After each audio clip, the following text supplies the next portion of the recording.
amenorrhea. I have amenorrhea. Sitting in a thin hospital gown on that white crunchy paper of my OBGYN's examining table, legs dangling awkwardly off the edge. My doctor, a woman herself, didn't even seem to notice I was trembling with fear as she outlined my treatment plan, drugs, and specialists that would be required for me to conceive. Something felt really off here. I just wanted to get out of there. I wanted to go home. Once I escaped, I found I could breathe again. I did a little research and discovered that my terrifying new diagnosis of amenorrhea simply means absence of a menstrual period. Psst, I already knew that. That's why I went there in the first place. But somehow, just like Dorothy and the Wizard of Oz, the experience of conception, pregnancy, birth, and new motherhood has the power to sweep us up, spin us around and around like a tornado, and spit us out onto unfamiliar land. Fear and overwhelm compel us to grasp for easy answers, like having a beautiful lady float in on a pink bubble and tell me exactly what to do. My sparkling Glinda, my OBGYN, directed me to follow the shining yellow brick road to the all-powerful wizard, the Western biomedical model. It is so very hard not to follow Oz's path, and we are soon fast asleep in a field of poppies. So in order to gain this wisdom, I sought out practices like therapy, acupuncture, breath work, and body work to regain access to the wise woman inside of me.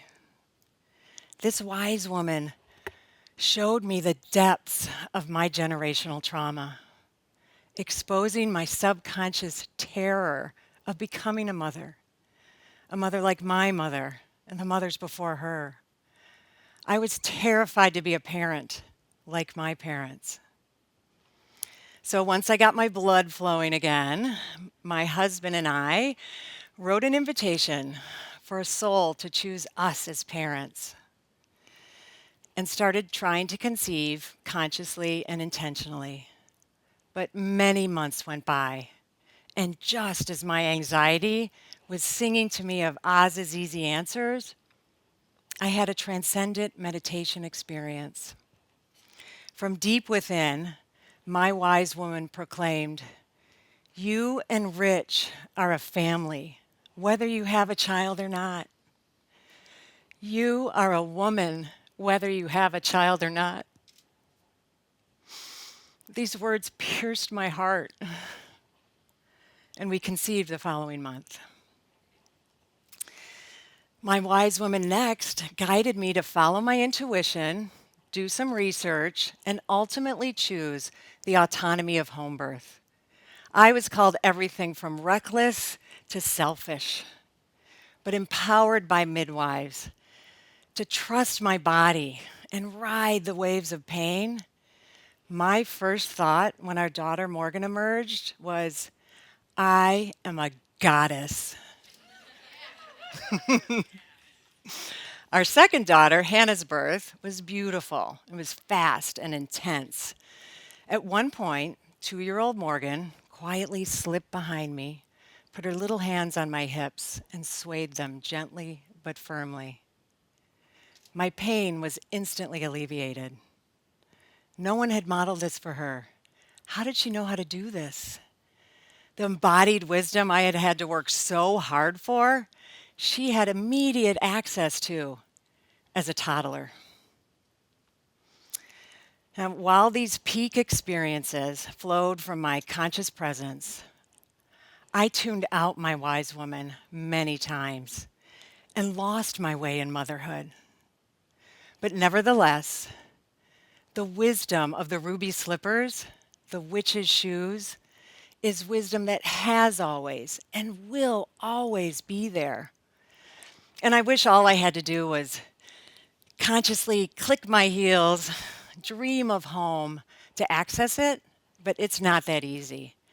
We need to fundamentally reorganize the paradigm, to rewrite the mother code, so that all women may reawaken the unlimited potential of their own wise voices. Here's how. Most people already accept the conventional biomedical recommendations of abstaining from alcohol, smoking, sushi, hair dye before pregnancy to ensure a healthy baby. Let's add to that mindfulness practices like meditation to lower cortisol levels so the baby doesn't pick up on your stress. I could go on, but did you notice who these practices are focused on? The babies.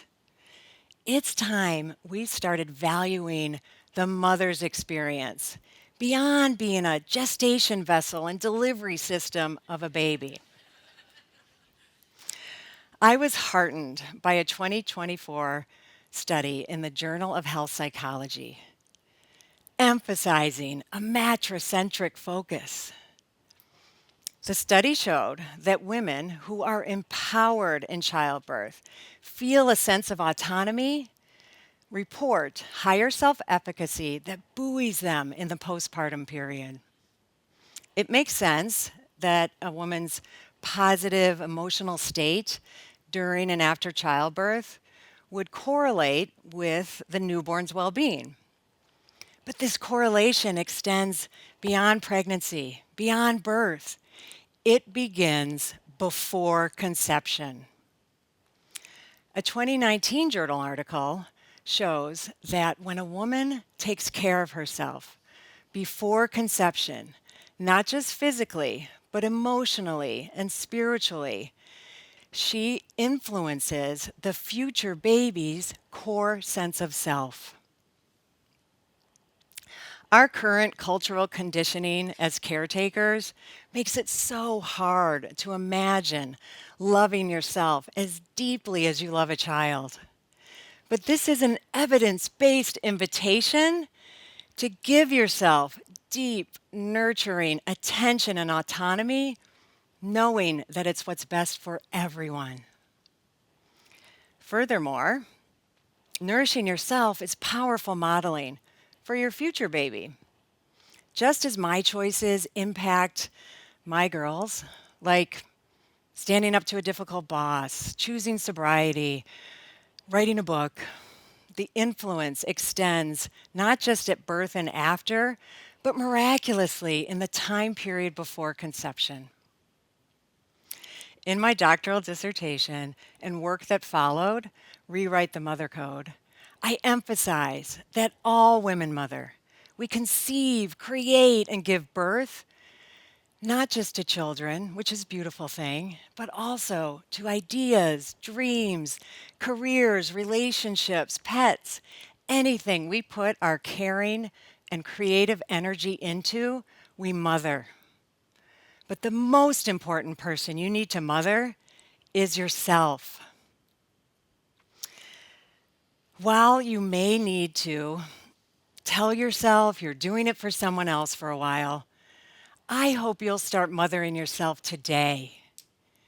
It's how we reparent ourselves, heal past generations, and empower the ones just over the rainbow. Thank you.